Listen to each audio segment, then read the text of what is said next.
Bullseye with Jesse Thorn is a production of MaximumFun.org and is distributed by NPR.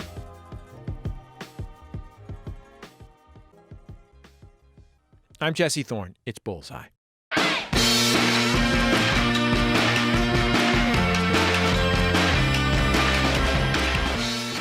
Gahan Wilson died this past November at his home in Scottsdale, Arizona.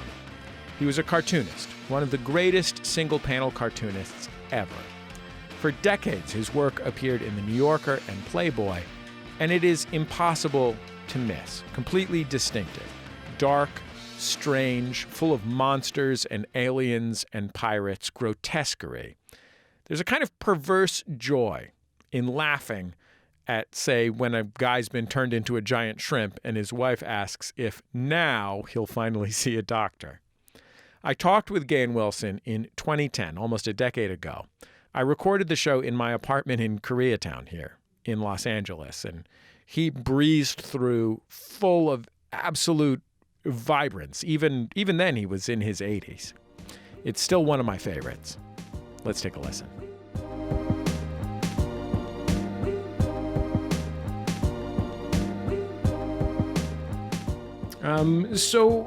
I read that you, and you can correct me if I'm wrong, that you got your taste for this kind of the world of the dark and gory reading pulp magazines.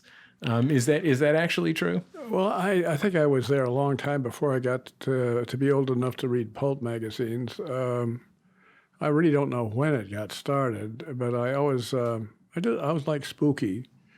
And that's back to when some strange event, I suppose. But I just feel sort of cozy with it. I enjoyed it. Even as a kid, like as a 6-year-old or an 8-year-old. Yeah, it was.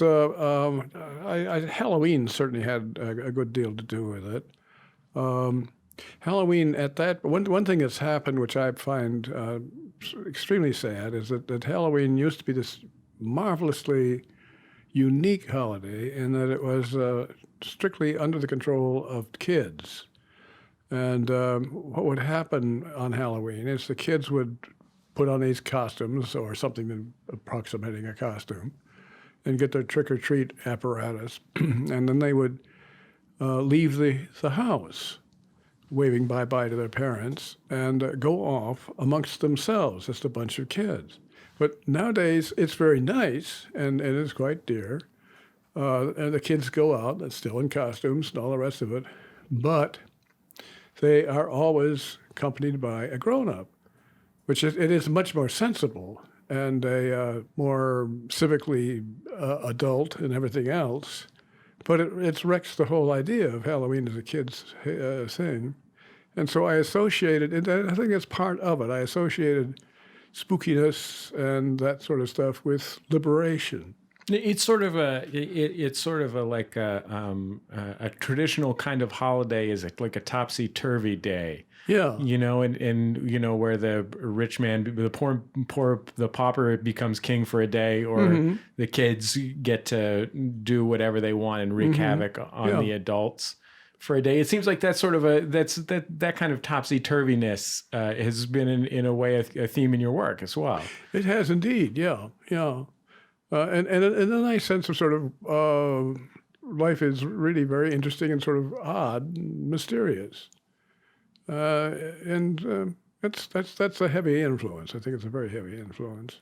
Did you want to be a cartoonist absolutely positively from youth? Yeah, from very early on. I like most of the people I know who've managed to make it in the arts, you get hit with it quite early, and you become obsessed with it, and that's what you do. I mean, you're just determined to do it. I can remember, I don't know exactly how old I was, but I know I was sitting on the carpet, and it was obviously Sunday because I had the Sunday papers, and I had just read the comics section, and I looked at it and I realized that I wanted to be a cartoonist. It just came to me that that's what I wanted to do, and that's it. I was doomed from that time forward. And I had before then and after then and forever onwards. I was a doodler. I was constantly doodling on things, and everybody that I know that has been successful in the visual drawing painting business is the same way. They're just compulsive scribblers and scratchers on any kind of paper or whatever that's available, and that's that. It's something very, I don't know. You are. That's it. You're that. You were a kid. I'm doing math in my head. You're in your late 70s, so that means that you were a kid.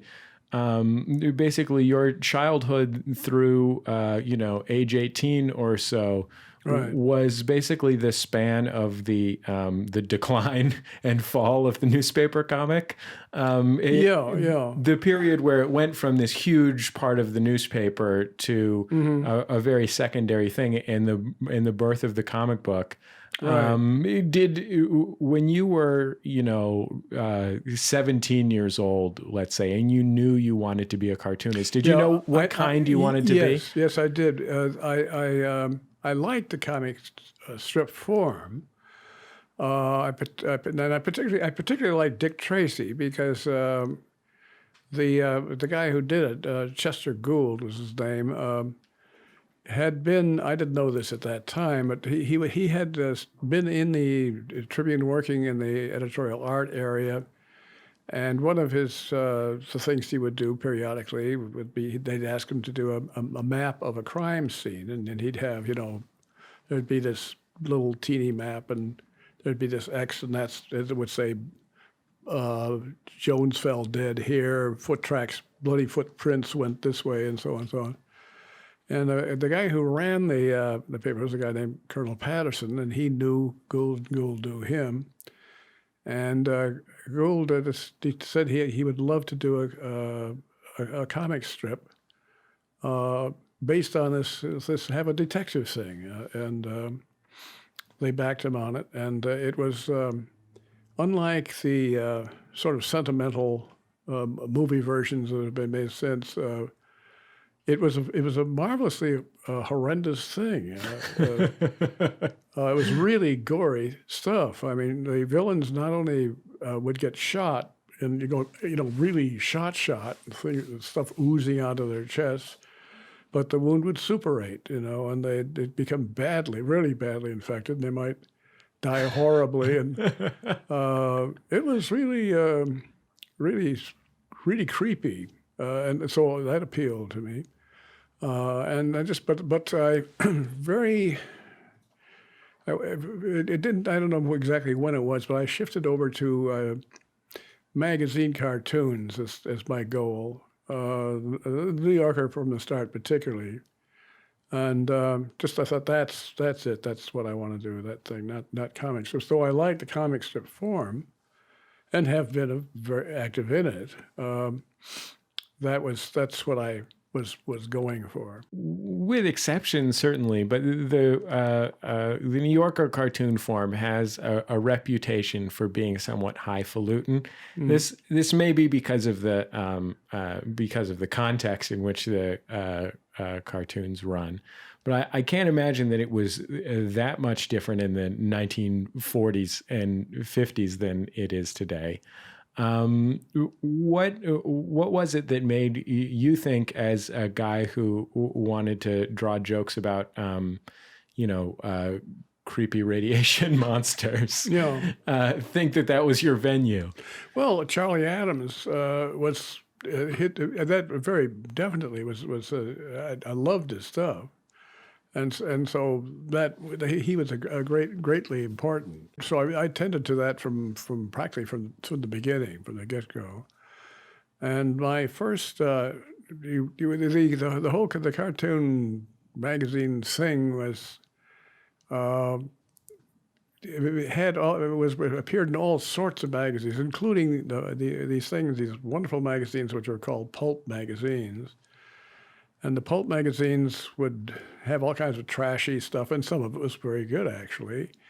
But there were several of them that would be have science fiction themes and spooky themes and so on.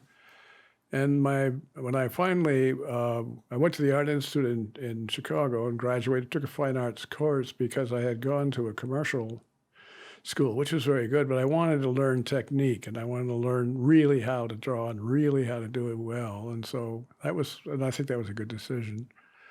And I went to New York and just eked by. My first sale was to a pulp magazine, and it was. I got $7.50 for it, as I recall. And do you remember what it was? Yes, it was a very good cartoon. It was what it was a winter scene. The snow was falling and all that, and approaching the viewer was a man and his little son, and the father was holding the kid's hand, and the kid was holding his father's hand, and he was looking ahead enthusiastically and pointing and saying, "Look, Daddy, look." And in the foreground, you saw this dead bird with its little claws poking up towards the sky. And the kid was saying, "Look, Daddy, look, the first robin." So that's how I got started. So the whole thing was set from there. And I never deviated. It was... and it worked out. There's a great cartoon in this collection that Playboy and Fantagraphics have just put out of your complete cartoons for Playboy. Yeah, very happy about that. A stand-up comic who's performing in this kind of post-apocalyptic landscape for kind of a handful of bedraggled-looking people saying something like, "Well, I used to do jokes about the end of the world before the world ended." Yeah, so my humor became not just macabre, movie style macabre, but also macabre politically, and has been. So the two intertwined very nicely. We'll finish up with Gahan Wilson when we come back from a quick break. Stay with us. It's Bullseye from MaximumFun.org and NPR. What's up, nerds? I'm Maddie Sofia, host of Shortwave, the daily science podcast from NPR. We bring you new discoveries, everyday mysteries, and the science behind the headlines, all in about 10 minutes. Think of it as a little daily brain snack. And who doesn't love snacks? You know what I'm saying? Listen and subscribe to Shortwave from NPR. Hi, I'm Renee Colbert. I'm Alexis Preston. And we're the hosts of the smash hit podcast, Can I Pet Your Dog? Now, Alexis. Yes. We got big news. Uh-oh. Since last we did a promo, our dogs have become famous. World famous. Stars on the Hollywood Walk of Fame. Second big news. Mm-hmm. The reviews are in. Mm-hmm. Take yourself to Apple Podcasts. You know what you're going to hear? We're happy. It's true. We're a delight, a great distraction from the world. I like that part a lot. So if that's what you guys are looking for, you got to check out our show. But what else can they expect? We've got dog tech, dog news, celebrities with their dogs, all dog things. All the dog things. So if that interests you, well, get yourself on over to Maximum Fun every Tuesday. It's Bullseye. I'm Jesse Thorn. This week, we're remembering some folks we lost in 2019. Right now, we're revisiting my 2010 interview with the great cartoonist Gahan Wilson. Gahan made brilliant, dark, weird single-panel cartoons in The New Yorker and Playboy for over 50 years. He died this past November. Let's get back into our conversation. I read this interview that you did in 1970. And in this interview, it was an interview at the time you were living with your wife in Key West. Yeah. And it was, I want to say, the St. Petersburg Times or something like that. It's just something I came across on the internet. And this author is talking to you about the different things that you're interested in. Right. At this point, I think you're 39 in this interview, something like that. And you're basically pitching this newspaper feature writer from the St. Petersburg Times on R. Crumb. Oh yeah, yeah. You're trying to tell him why you think that Zap Comics might be a good thing. Mm-hmm. What did you think when the world of alternative comics opened up in the late '60s? Oh, I was delighted because they were doing the same thing that I was doing, and it was. I thought, well, hooray! And I did have an effect. It was and huzzah, huzzah. I also got one thing that happened in that period was that this magnificent publication, the National Lampoon, started, and I wish it was still going on. When it ended, and now most everybody that was in it is in television or they're in movies or something, but. It was terrific because they wanted you to be as rough and tough as you possibly could. They whipped you into more, well, why don't you do this? Why don't you do that? And I was happy to do it and did spreads about all these different themes and didn't hold back on any of them. And then a very nice thing happened. I mean, this book, which I'm delighted it's out now, the Playboy collection, is going to be followed up with a collection of a thing I did also for the National Lampoon, which is a comic strip, which was it's called Nuts, and it was about I'll say the origin of it was they took me aside. They said, we're going to have a little comic book section. It'll be a strip comics at the end of the book, and we'd like you to be part of it and do a regular full-page strip. Each issue, and would you and something do something? Could you? And I said, oh well, I'd love to do it. And I said, we want you to make it really horrible, really.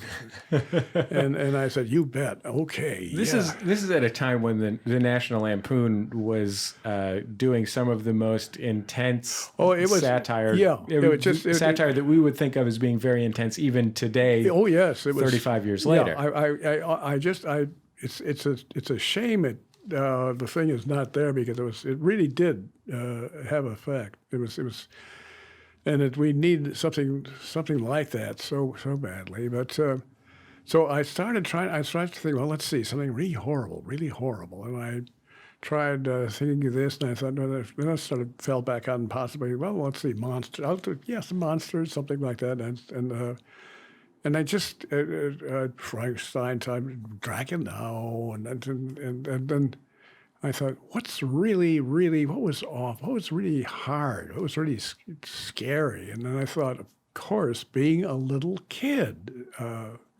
that's it, And it's this true thing. You see, I don't know what's wrong with most grown-ups, but they seem to think children are these little happy little things, and they don't. I don't know what have they forgotten everything, because growing up is a very hard operation. It's terribly hard. You're going to see an incomprehensible world, and you try to make sense out of it, and you try to, take it seriously, and it just behaves in this absurd fashion. So you do the best you can. So that was what this Nuts thing was all about. And they're going to come out with a collection of, there was a book, about 20 years ago, maybe 15, I think it was, that had a collection of these Nuts strips, but this one will be the complete Nuts. And I'm very, very happy.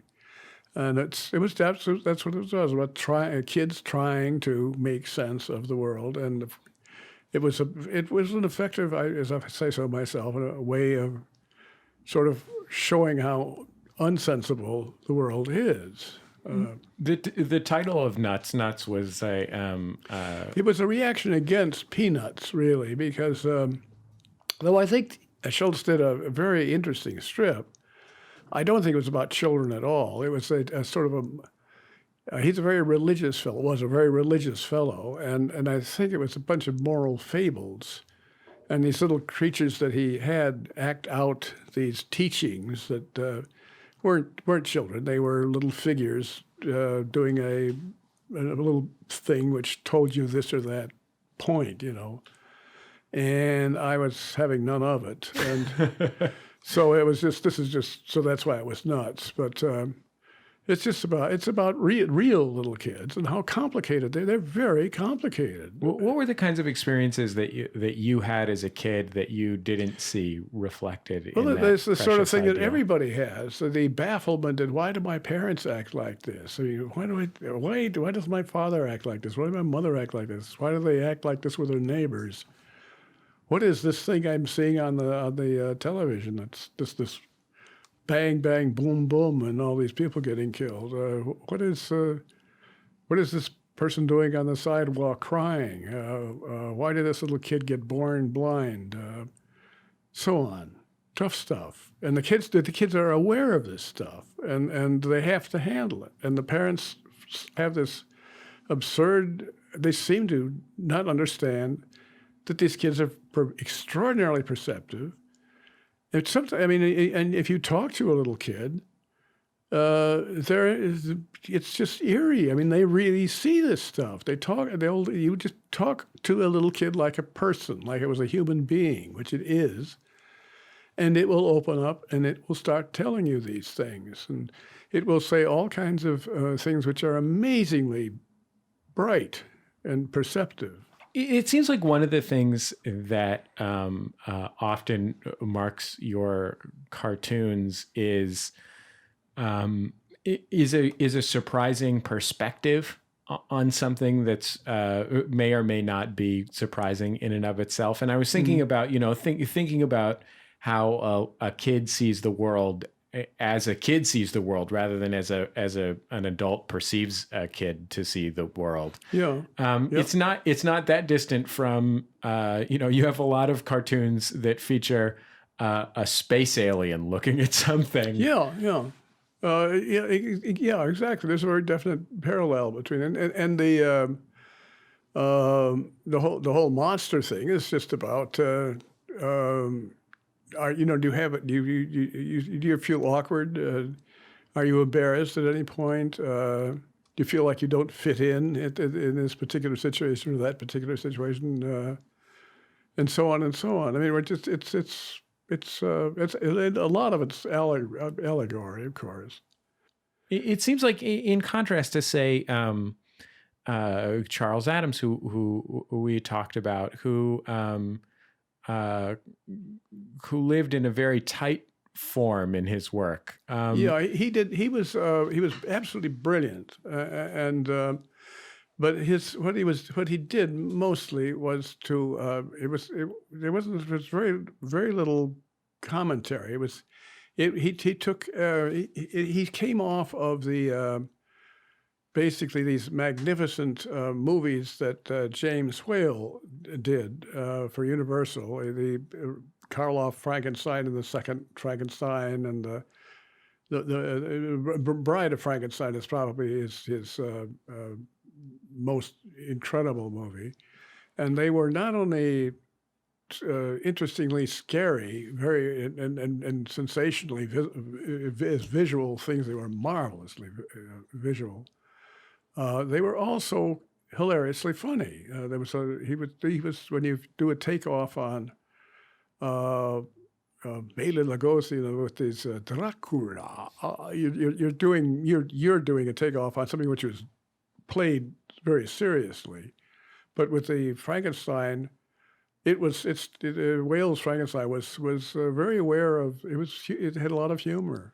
At the same time, your work, in contrast to say Addams or or even another like an Edward Gorey, other sort of macabre cartoonists, your work is exploding. Every character has these grotesqueries that, rather than being tight and sharp, are blooming out, great festering boils on things and arms stretching too long. Right, and, yeah. A lot of tentacles, heavy on tentacles. How do you think you ended up with this style where everything seems to be spilling out of itself?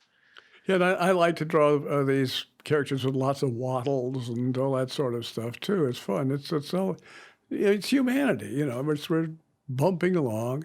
There is also there is an enormous affection in all these things. I do these. I criticize and I rant and rave in these cartoons because I love people, and I think we're just wonderful, and I think it's such a terrible shame that we treat each other so badly that we hurt each other, and why we should stop. There's all kinds of things in our history showing how lovely we are, how beautiful. I mean, we produced Bach, we produced Shakespeare. I mean, we are capable of being incredible, and so let's do it. Are you ever tempted to draw or paint something with the objective being to make it as beautiful as it can be? Oh yeah, sure. I'd paint. I paint just for myself. But yeah, I'll have to. Yeah, it's delightful to paint something pretty. Yeah. How is that exercise different than it is to draw or paint something grotesque for you? It's a little different because I'm just relishing how nice it is, and so I'm just what I'm doing there is I'm just enjoying the moment. Loving the moment, loving that whatever I'm painting, and as I say, the anger in the cartoons is because come on, let's enjoy it. Let's do that. Let's do that. Gahan Wilson, recorded a decade ago. There are dozens of compilations of Gahan's work out there. When I talked to him for this interview, Fantagraphics had just published a 50-year retrospective of his work in Playboy. There is so much out and available. You can find them online and in bookstores.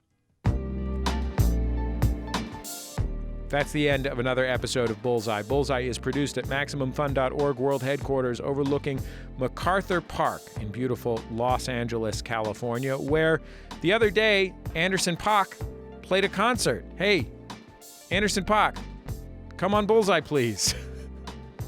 We want to have you. Invitation is open.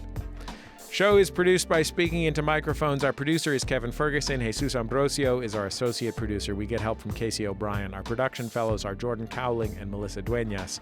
Our interstitial music is by Dan Wally, also known as DJ W. Our theme song is by the Go Team. Thanks to them and their label Memphis Industries for letting us use it. And we have been doing this show for almost 2 decades now. When someone who has been on the show passes away, it's a reminder that I've been doing this a very long time. You can find almost all of our archives on our website at MaximumFun.org. You can also find many of them in your favorite podcast app or on Facebook or YouTube. One guest who passed away who I really loved talking to, I had him on the show twice, was Harvey Pekar, the creator of the comic American Splendor, which is one of my favorite works of American literature. And Harvey Pekar was everything you would hope you could find in a grumpy uncle, a wonderful, brilliant man, and a great interview subject. I talked to him by phone a couple of times back when I was producing the show out of Santa Cruz, and you can find those interviews on our website at MaximumFun.org. I think that's about it. Just remember, all great radio hosts have a signature sign-off. Bullseye with Jesse Thorn is a production of MaximumFun.org and is distributed by NPR.